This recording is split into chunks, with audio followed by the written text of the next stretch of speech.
Hello everyone, it's me again.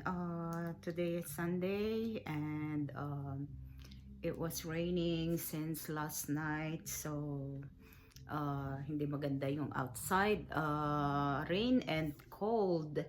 Anyway, today is Sunday, so we're gonna talk about a Christmas party because every year we have a annual Christmas party, like a family gathering. Uh, but since we're doing that, my daughter decided not just the friends, I mean not just the family. We rather invite all the friends and friends of friends, you know. So usually it's gonna be like every year is so exciting kasi sabi niya um, it's better na invite na lang lahat ng friends. So ang anak ko at ang mga friends niya, since we started doing this family like annual Christmas party, ini-invite talaga namin, ina-invite namin lahat ng friend namin na alam naming enough para sa what do you call this, sa party room. So siya rin, yung mga friend niya, ini-invite niya sila at saka you know, kaya yung mga friend ng anak ko, they used to go to our gathering, even birthdays, you know, hindi lang Christmas party. So sanay sila sa amin, they are very nice kid.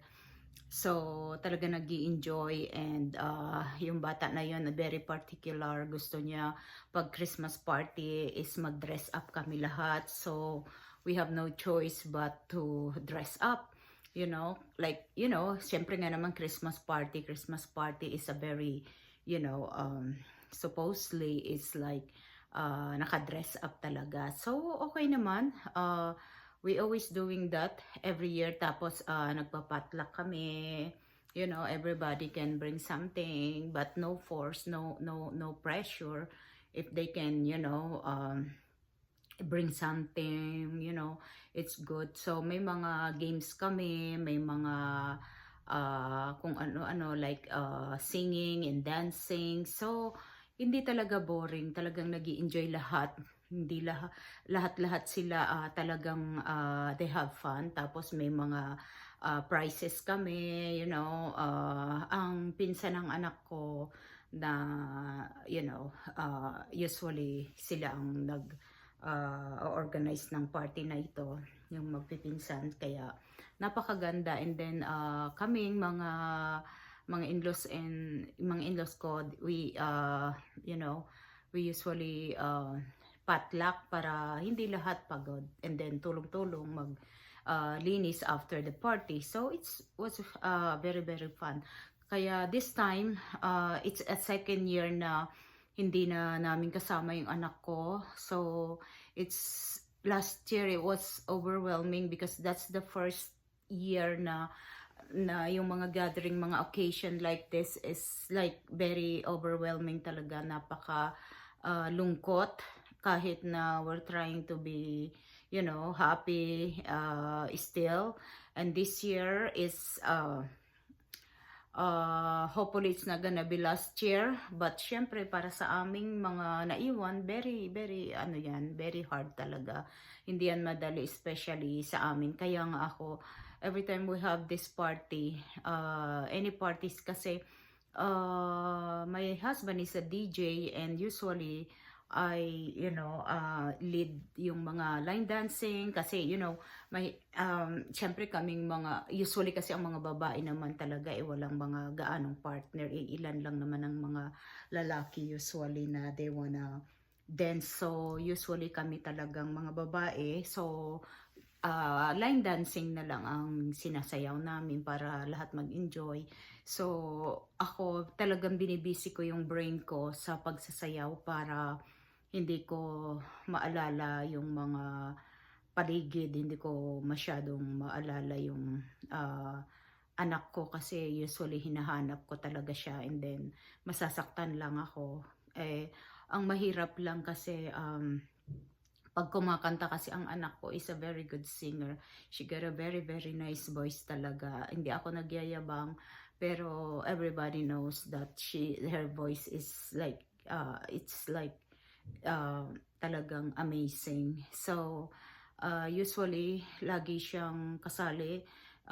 May mga, lagi siyang kakanta at saka lagi silang may duet ng mga pinsan niya or kanyang, especially yung daddy niya. Kaya, every time they do that, dahil ngayon wala na siya, so ginagawa pa rin nila with the cousins, pero para sa amin, lahat naman kami, hindi lang kaming mga magulang niya ang nasasaktan. Everyone, because that's how they close, you know, very close silang magpipinsan, very kasi ang anak ko talaga, gusto niya happy-happy sila, at saka talagang ginagather niya sila, everyone. Gusto niya talaga yung talagang walang mga issue-issue, walang hassle, which is good, you know. Yun sila ng ate niya, kasi ang ate niya is a big help talaga sa pamilya. Very, siya, very responsible na tao, at saka very caring siya sa lahat ng cousins.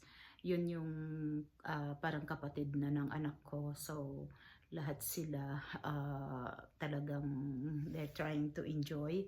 So, anyway, every time na darating yung mga ganitong occasion is not easy for us. Talagang it's very overwhelming talaga. Ang lungkot-lungkot talaga, but wala kaming magagawa kundi ipagpatuloy yung naumpisahan na namin, na parang normal lang, na parang andyan lang siya. Pero like I said, it's like every minute it's like killing us, you know, dahil sa sobrang lungkot, but we have to do it anyway.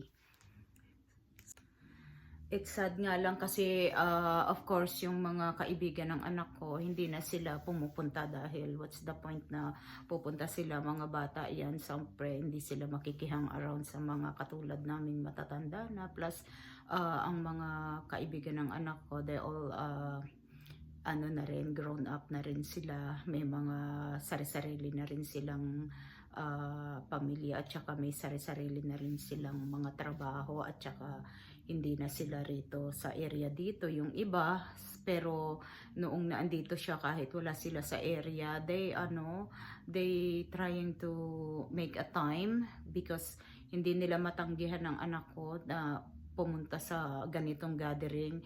And some of her friends, usually they stay here, you know, like overnight kung sobrang layo, you know. Kaya talagang mahirap kalimutan yung mga good memories, you know. At saka lahat ng friend niya ay they enjoy their parties, they enjoyed dito sa amin, kasi talagang feel at home sila, and talagang pinractice sila ng anak ko na i-join sa amin, kasi usually ang mga bata dito, they don't hang around with the old people.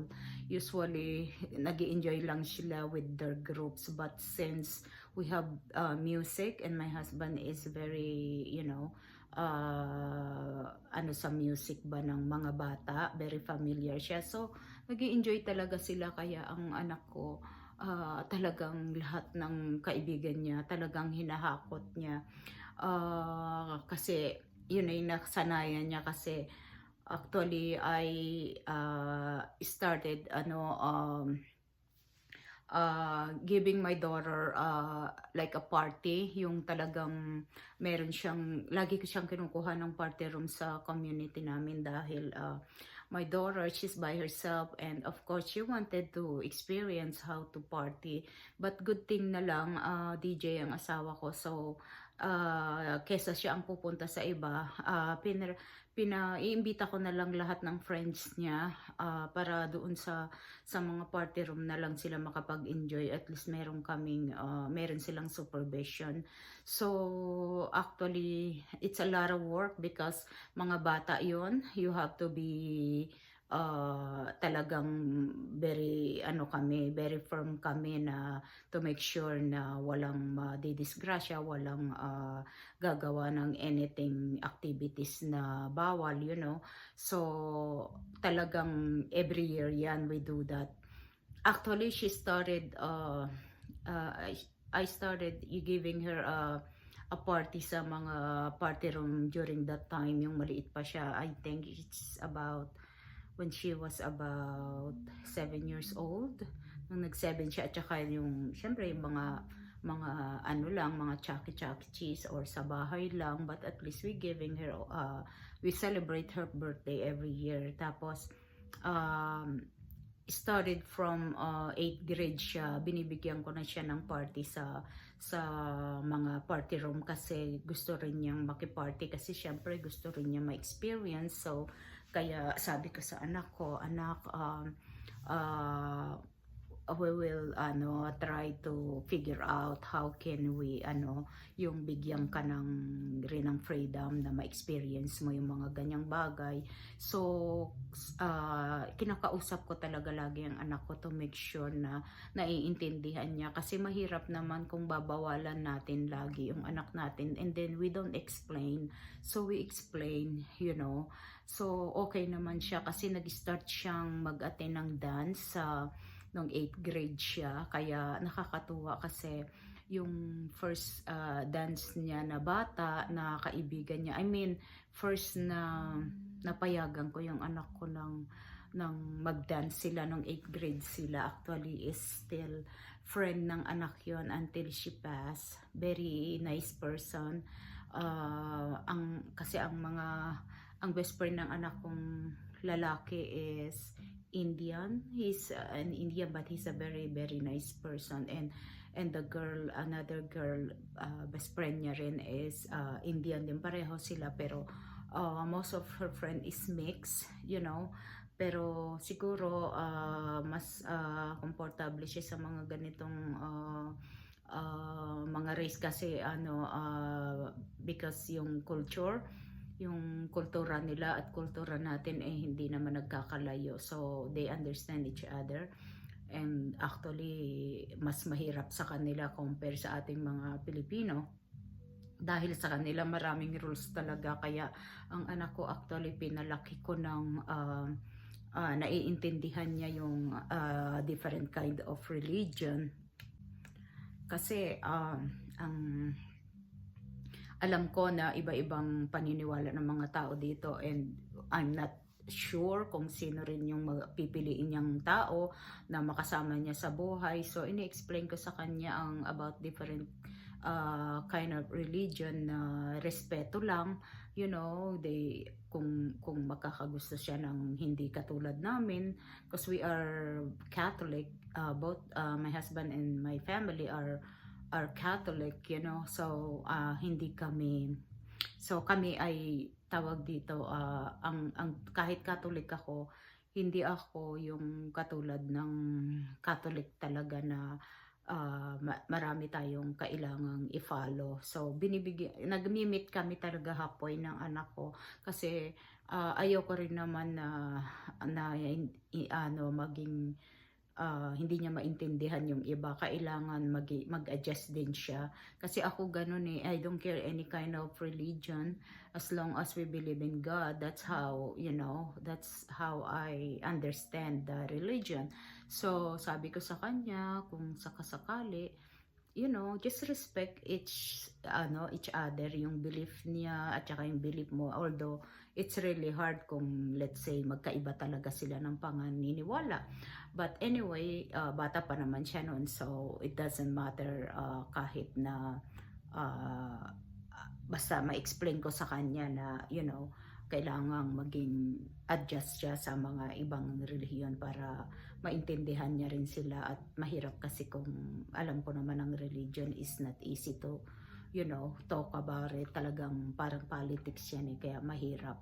Anyway, she started doing parties nung 8th grade siya. And then, yung bata nga na pinayagan kong makasama ng anak ko, kasi sabi ko okay lang na ano, kasi sa school yun anyway, naka-lockdown naman sila doon, hindi sila basta-basta nakakalabas. So, pinayagan ko siya, and this kid promised na he's gonna take care of my daughter. Pero they're not, it's a guy yun, pero they're not boyfriends and girlfriends. They're just friend. I know that. So, start from that, talagang every year, every birthday ng anak ko, I invite them all para mag-enjoy din yung anak ko. Kasi gusto ko rin naman siya mag-enjoy, but I'm so scared na payagan siya sa mga bahay-bahay kasi napakabata pa. Kasi alam nyo naman dito, ang mga bata, nag-a-attend talaga sila ng parties, you know. Pero ang masakit kasi kung hindi mo namang kakilala masyado yung mga tao, unless na talagang very close sa'yo, you know, at saka iba naman kasi yung time ng anak ko. Syempre kada generation yan is a different way, you know. Hindi katulad ngayon, very open na talaga yung mga bata, which is hindi ko naman pinractice yung anak ko na gano'n, like yung mga sleepover, because hindi ako comfortable, at saka I'm so worried na, you know, and ayoko rin yung someone na mag-sleep over sa amin, dahil I feel the same way sa mga parents, you know, kung ano, ayoko naman ma-trouble. So usually ang mga ka-sleep over niya is yung mga cousins niya, at saka yung anak ng cousins niya, because yung cousins niyang mga anak nila is kasi older sila sa anak ko. So may mga anak sila na almost the same na ng age ng anak ko. So, yun yung mga ka-hangout niya kung gusto niyo ma-experience yung sleepover. So, at saka isang tao lang ang pinapayagan ko mag-sleepover ang anak ko doon sa ate niya, yung cousin niya na they grow up like sisters talaga. Kaya, doon lang ako usually malaki ang tiwala na hindi ako nag-worry na talagang matitake care ang anak ko. Anyway, so start that from high school. I think nag-start na kami ng mga yung annual Christmas party ng family. Kaya every year na yon, non-stop yon, we always doing that, you know. Kaya yung mga bata talagang very ano sila, sanay na sanay sila, kasi gustong gusto nila yung mga pagkain natin, kasi ang mga pagkain natin talaga naman kahit sino magugustuhan. Kaya pag nagpupunta sila, talagang lahat sila mag-uuwi ng pagkain, lahat sila kakain talaga, magi-enjoy talaga sila sa pagkain natin. Kaya I'm so ano talaga happy na ganun ang kinalakihan ng anak ko.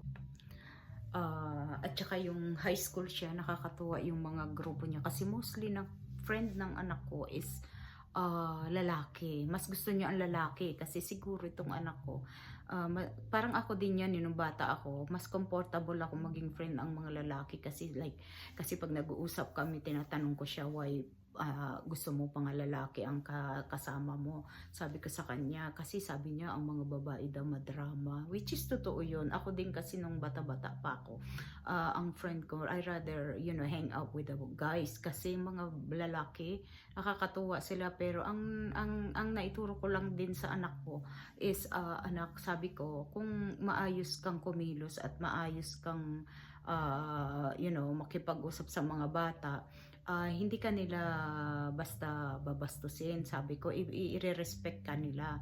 Kaya lang, sabi kong ganun, yung mga lalaki kasi na they don't respect you because yung pagkilos mo, yung attitude mo is hindi ka i-respect talaga. So, nasanay siya ng ganun. So, mostly, ang friend niya is mga lalaki, especially nung nag-join siya sa band.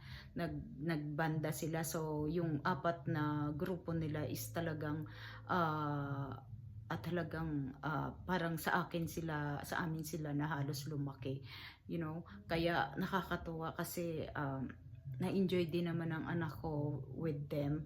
Kaya lang, alam mo naman, ang grupo is like always like that. Syempre, yung mga bata, when they're growing up, syempre, na ano yan, bata yan eh, natitempt sila na, magkaroon ng gusto kay ganito.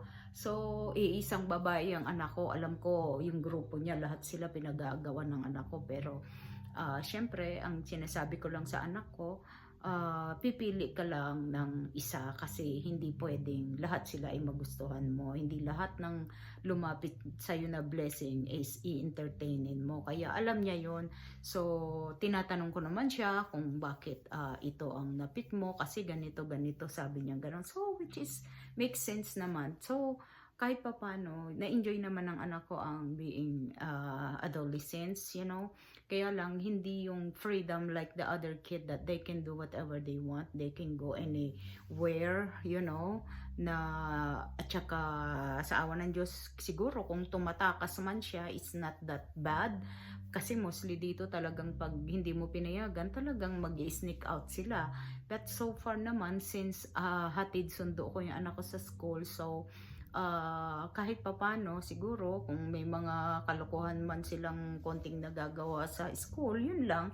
Hindi naman yung talagang sakit sa ulo na na-involve siya kung saan-saan.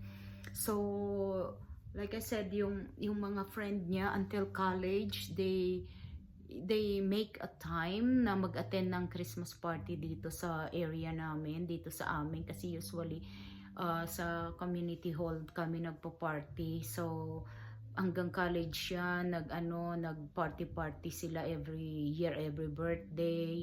Lahat halos ng may time na magbe-birthday, mag-occasion, i-invite namin ng mga friend niya. Na-stop lang talaga no when she moved to New York kasi ang New York during that time isang sem lang siya nag-lockdown na. So hindi na kami nakapagpatuloy sa mga activities na usually ginagawa namin. So, napakalaki talaga ng nasirang samahan ng COVID sa totoo lang sa buong mundo. Kaya nakakalungkot kasi kung alam ko lang na sandali na lang ang buhay ng anak ko, I rather spend my time with her. But the thing is, nagkaroon nga ng COVID, magkahiwalay kami, very strict ang New York. You cannot go to New York without yung mga kailangan, maraming check at saka napakadelikado talagang mag-isolate ka ng sarili mo, talagang i-quarantine mo lang ang katawan mo sa isang place. So nakulong talaga sila ng 2 taon mahigit. It's almost 3 years patapos pa lang ng COVID nung mawala ang anak ko. Kaya nakakalungkot yung time na gano'n.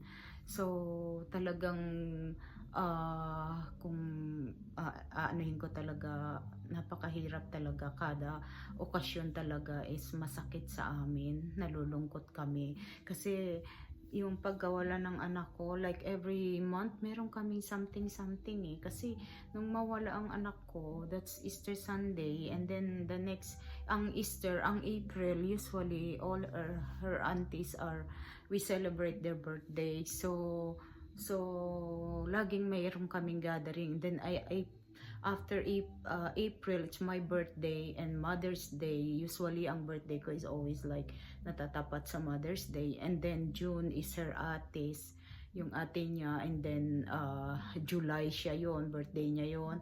But we always celebrate her birthday and with her dad together kasi 1 week apart lang sila. So July and August is like we have a lot of activities, and then September yung father-in-law ko that we usually celebrate too kahit wala na sila. And then September, October, yung other sister niya naman, yung cousin niya na parang kapatid niya rin, na tatlo kasi silang very close na magpipinsan na they grow up with us, kaya very close sila. And then October, November is Halloween. I mean October and November Halloween, and then yung also All Saints Day na birthday din naman ng ng mother-in-law ko, na lahat we celebrate. And then December is Christmas, like talagang every year is like it's hard.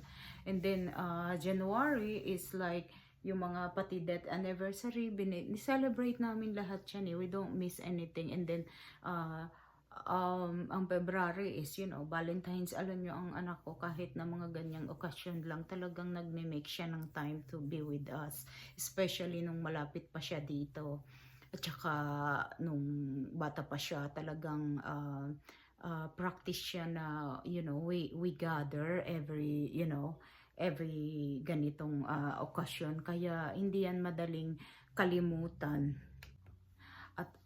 At lahat ng mga ano ko, I'm trying to invite all my friends, some of my clients, kasi kung I invite everyone is talagang kulang yung aming place. But usually ang anak ko talagang she doesn't care kung lahat ng tao na lang nakatayo, basta ma-invite ko sila lahat. That's what she want. Kaya nakakatuwa dahil ang mga tao they know her since she was, before she was born, at saka nung habang lumalaki siya talagang nakita nila kasi I started working from home when she was about, full-time na sa school, and I used to do service, pumupunta ako sa mga group of my clients, just to build up my clientele. Kasama ko yan anak ko, we usually go there like until late, napakabait ng anak ko, 2.5 years pa lang siya, sinasama ko na yan sa salon. Kasi I have to start like 1 o'clock, minsan 2 o'clock in the afternoon, and then 4:30 pa lang siya pipick upin ng daddy niya. Kaya good thing it's not that busy that time, so pwede ko siyang kunin. Kaya alam nyo, ang batang yan para kang walang alaga na bata. Talagang hindi siya makulit na bata. Very, yung bata na yan, very disciplined talaga. Hanggang sa lumaki siya, talagang yun siya. Kaya lahat, hindi pwedeng hindi siya magugustuhan. Lahat ng tao magugustuhan siya. Although, sa mga katulad niya, syempre, hindi lahat gusto kasi very, yung anak ko, very strict din siya. Actually, mas stricto pa siya kaysa sa amin eh. But we cannot blame her because we make her like that. She grow up ng talagang very very very fine bata. Hindi siya yung bata na yung makulit, annoying, she is not like that. She's very very kung minsan nga lang she's very very talaga yung fine girl talaga na ikaw yung mahihiya sa kanya. Pero minsan, siyempre, may misinterpret siya ng mga ibang bata dahil akala nila supladita siya, but she's not. She's a very, very nice talaga na bata. Anyway, ilalagay ko sa picture, magpa-post ako ng picture namin during Christmas, at saka yung magiging experience namin this coming Christmas, kung I don't know, hopefully kahit pa paano mag-enjoy. So far naman, yung mga dati kong iniimbita, they're all coming, and usually, yung mga pamilya is always there. Kaya lang, alam nila na minsan, kaya I'm trying to be brave, I'm trying to be calm, kasi ayoko naman yung mga tao in the middle of something, pagka I feel like to cry, talagang iyak ako. Pero this time, I think I have to control myself kasi nakakaawa din yung mga tao na, baka madala na sila, baka matrauma na sila sa nangyayari sa buhay ko. Pag nakikita nila ako, lalo na yung mga very close sa akin, talagang nakikita ko how, care about me. Kaya I am so blessed naman that I have a lot of friends na very supportive, very comfort sila. Kaya I'm so, happy. It's just happy na nasa point ako ngayon na parang hindi ko ma-appreciate lahat ng comfort ng lahat ng tao. Kaya but I explain to them naman, kaya naintindihan naman nila ako at binibigyan naman nila ako ng space, kaya okay lang. But alam ko, ramdam ko how they care about me and how they care about me and my husband. Talagang napakahirap, kaya lang it is what it is, kaya wala tayong magagawa. Kaya kami talagang fini-figure out pa namin how we, continue our life. Although napakahirap, especially like I said, sa husband ko. He's very, talaga, I am trying to introduce everything, but talagang hindi ko siya ma-convince to get some help, kahit man lang sana magbasa siya ng about grieving. Talagang hindi ko talaga siya ma-convince, but I'm not giving up. I'm trying. Just like last night, walang tulog yan all night. Ako din, ganyan din ako, pero I'm trying to divert. So ang hirap kasi, I'm trying to avoid the sleeping pills. So sometimes I use like a allergy pill, you know, o kaya yung mga chamomile, anything na pwedeng makatulong sa akin, or ginger. But for him, syempre sa kanya kasi, sa mind niya lahat yan, parang sa akin lang niya inaano, sinasuggest na mag-work. Parang sa kanya is like hindi mag-work lahat. So, talagang yun yung mga ini-experience namin right now, na ayoko naman siyang puwersahin kasi like I said, ang grieving talaga is a process. Hindi natin siya pwedeng madaliin, at hindi natin pwedeng expectin na we have the same grieving, same way. Kaya talagang kung walang mag-a-adjust, walang magsa-sacrifice, I don't think if the relationship will gonna, stay. Kaya ano, we are very being very careful. Siya din minsan na ma-realize niya na he's getting, worse at saka hard. Kaya minsan nagsasorry naman din siya sa mga, sometimes yung attitude niya. And the same thing, kasi sometimes pag nagalit na siya, I feel the same too. Kaya minsan di na namin alam kung anong pwede namin gawin. But anyway, like right now, Sunday ngayon, usually ang weekend namin, we go somewhere. We don't stay home. Never kaming nag-stay home. Especially nung andito pa yung anak ko, we always go somewhere. Kay pagod ako, kay ako, this is our schedule. We don't stay home every weekend. Especially from Friday, wala na kami niyan. We go somewhere. Kahit mall lang, lalo na pag malamig. Talagang doon kami, hindi kami nag-stay home. Hindi ako nagluluto, hindi ako naglalaba, hindi ako naglilinis. Lahat yan ginagawa namin from Monday through Friday. Actually, hanggang Monday to Thursday lang. But I work, and I usually work on Saturdays. But now, I'm not working Saturdays anymore kasi hirap naman kung ang asawa ko walang work, ganyan na nga. Tapos pababayaan ko pa siyang, wala siyang kasama. So, it's really hard. So, since naman nung nag-college anak ko, I'm trying to go, nung matapos siya mag-college, talagang kinat off ko na rin yung iba kong time dahil din sa mga condition ko. But ngayon, ang wino-worry ko yung condition ng asawa ko because sobra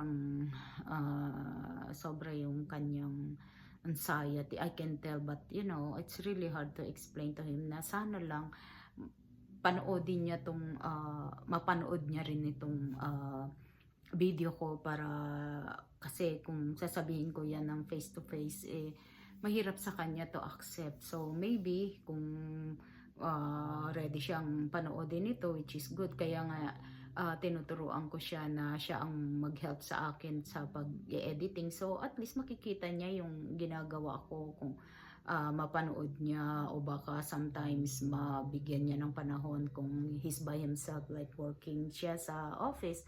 So hopefully, kaya ako very open ako dito because I'm trying to help him too. Kaya lang like I said, ang mga lalaki iba. Kaya naintindihan ko naman 'yon kasi marami nga ako nakikitang mga nababasa doon sa may group chat namin, sa may group support namin, pero it's lang 'yon. Private chat room lang 'yon, so we can release our pain, Kaya nakita ko yung mga lalaki talaga is not easy to deal with them kasi talagang galit sila, especially sa case namin dahil ang asawa ko talagang feel bad talaga siya sa nangyayari kasi syempre yung ego niya na he wanted to protect the family but it didn't happen. But what can we do, right? Hindi naman kami mga walang hiyang tao para experience kami ng ganitong kahirap na situation. Kaya wala talaga kaming choice. Kaya kung hahayaan namin na na madala kami dahil sa sobrang sama ng loob namin is wala kaming pupuntahan. Dalawang klase lang ang pupuntahan namin. Either masiraan kami ng ulo or mag-end na yung buhay namin. Kaya ang hirap talaga. But anyway, ako kahit na durog ang puso ko, I keep going talaga kasi wala naman akong choice, 'di ba? Yun lang ang choice namin at this time, being strong. Otherwise, kami rin ang kawawa. Kaya kahit masakit, kahit malungkot, sumusugod kami sa hirap ng buhay. I know parang sa amin, siguro sa ibang mga taong hindi naka-experience nito, parang sa inyo, ang daling sabihin na, mag-move forward kami just like that. Hindi yun eh. Kasi ang problema namin hindi yung dahil sa mahirap kaming sobra na nakikita ko talaga sa iba na sobrang hirap. It's different. Ang hirap namin ay naandito sa dibdib, hindi sa kabuhayan. Kasi sa awa naman ng Diyos, we provide our everyday, needs. Kaya lang, ano pa nga bang sasabihin mo kung papanoodin to ng mga sobrang hirap dyan sa atin or sa ibang bansa na o ibang tao sa paligid dito na ano pang gusto namin. We have everything. We have magaganda naman ang mga namin, gamit namin, tirahan namin. Yeah, totoo lahat yan. Pero yung happiness is hindi pwedeng pantayan ng kahit anong bagay. Talagang yan lahat baliwala yan. Mas gusto mo pa rin na yung konsisang ka-happy, Kaya naintindihan ko lahat yung mga yan. Kaya nga I was doing this just to help myself para lang kasi wala kaming ibang choice, wala kaming ibang pwedeng gawin but to keep going. Anyway, hanggang dito na lang muna. Pasensya na kasi I'm trying to prepare talaga na at least maisingit ko tong pagbibideo ko.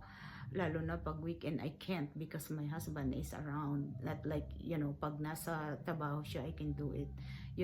Maisisingit ko. But the problem on weekdays is I am busy all the time. So, syempre, ang pagsasalita sa harap ng camera is hindi yung pwedeng nagmamadali ka. You have to think what you're gonna say, nagmamadali ka. So, hindi mo ma-deliver ng tama kung nagmamadali ka, especially kung break ko lang kukunin. Minsan pag kumakain ako talagang mabilisan lang. Kaya nga, buti na lang I was doing intermittent. So, twice lang ang kain ko sa a day. So, tawag dito, most of the time nagtatrabaho na ako kasi during my work, isisingit ko pa yung pagluluto ko, isisingit ko pa yung paglalaba ko kasi nga ang weekend we're not doing anything. Yan ang tinitreat namin ni sarili namin ng weekend na wala kaming ginagawa, yun na lang kasi pareho ang off namin. But this time, kaya ang hirap kasi wala kaming activities this time and we are so lazy to do something dito sa loob ng bahay dahil nga parang nawawalan ka na ng gana. Anyway, like I said, hanggang dito na lang muna. Maraming salamat. Sana mabigyan ko ng konting magandang mensahe yung mga taong nag-experience ang katulad namin na just keep hanging there, hindi ko alam, wala akong sagot kung anong mangyayari sa buhay ng mga katulad namin later on, but hopefully meron pa naman kaming sanang liwanag na matatanaw sa pinagdadaanan namin. Anyway, thank you so much. Sana mag-subscribe kayo at saka comments kung pwede naman kayo mag-comment sa akin. Actually, I don't mind, kasi kailangan ko talaga makipag-interact sa mga tao to help myself at saka bigyan niyo ako ng idea what's the best para matulungan namin ang sarili namin. Okay?